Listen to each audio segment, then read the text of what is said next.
అందరికీ నమస్కారం. చూసారా మీగడ 2 డబ్బాల మీగడ ఆ తెపాళ్ళలో వేసి ఆ కవ్వంతో వెన్న చేసి తయారు చేసి చూపిస్తాను. చూసారా 2 డబ్బాలు ఖాళీ చేస్తే ఇంత మీగడ వచ్చింది. దీంట్లో అందరూ మిక్సర్లో వేసుకుంటారు, కానీ నాకు ఎప్పుడు అలా నచ్చదు. చూసారా వెన్న ఎంత బాగుందో కదా. చూసారా కవ్వానికి ఎలా తీసుకోవాలన్నమాట. మొత్తం తీసాక చూపిస్తాను. చూడండి, రోజు కుండ పెరుగులు పెడతాను కదా, ఆ మీగడ సేవ్ చేస్తే చూసారా ఎంత మెత్తగా ఉందో వెన్న.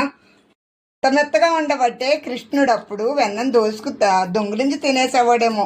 చూడండి, స్టవ్ వెలిగించేసాను, నిన్నే పెట్టేస్తున్నా. మొత్తం నెయ్యి వాసన, ఈ వీధి నెయ్యి వాసన వచ్చేస్తుందండి. చూసారా, అప్పుడు తమలపాకులు లేక మిరియాలు వేసాను, ఇప్పుడు 2 తమలపాకులు వేస్తున్నా. చల్లారాక అబ్బా ఎంత సువాసనో.